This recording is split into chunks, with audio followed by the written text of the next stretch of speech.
Hare Krishna, the 12th Shloka from the 9th chapter, the most confidential knowledge. Moghasha, mogha karmano, mogha gnana vichetasaha, rakshasim, asurim chaiva, prakritim, mohinim shritaha. Those who are thus bewildered are attracted by demonic and atheistic views. In that deluded condition, their hopes for liberation, their fruitive activities, and their culture of knowledge are all defeated. I'll read it once again. Those who are thus bewildered are attracted by demonic and atheistic views. In that deluded condition, their hopes for liberation, their fruitive activities, and their culture of knowledge are all defeated. Purport. There are many devotees who assume themselves to be in Krishna consciousness and devotional service, but at heart do not accept the Supreme Personality of Godhead, Krishna, as the absolute truth.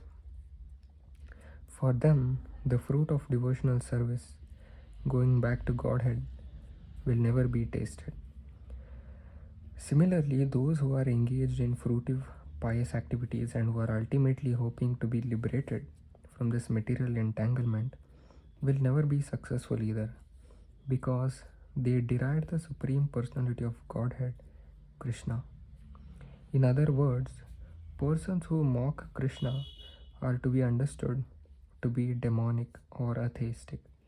As described in the 7th chapter of Bhagavad Gitā, such demonic miscreants never surrender to Krishna.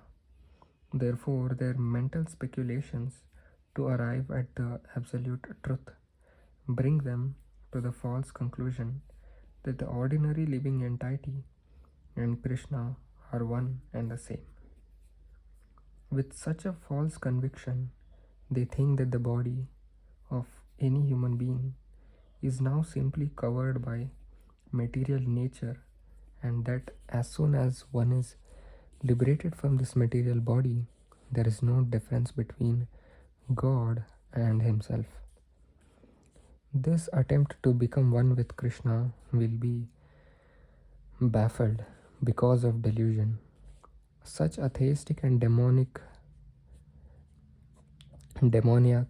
cultivation of spiritual knowledge is always futile.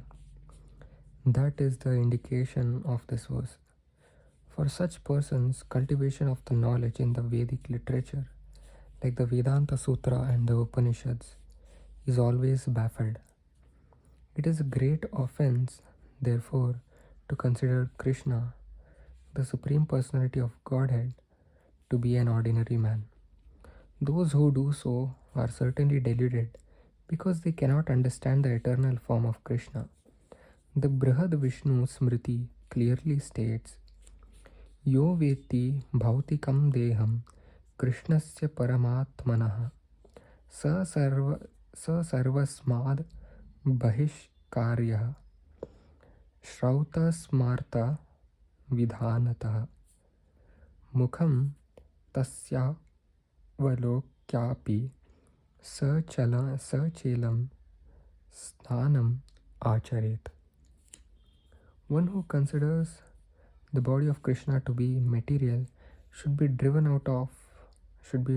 out from all rituals and activities of the Shruti and Smriti, and if one by chance sees his face, one should at once take bath in the Ganges to rid himself of infection. People jeer at Krishna because they are envious of the Supreme Personality of Godhead. Their destiny is certainly to take birth after birth in the species of atheistic and demoniac life. Perpetually, their real knowledge will remain under delusion, and gradually they will regress to the darkest region of creation. Until the next shloka, Hare Krishna.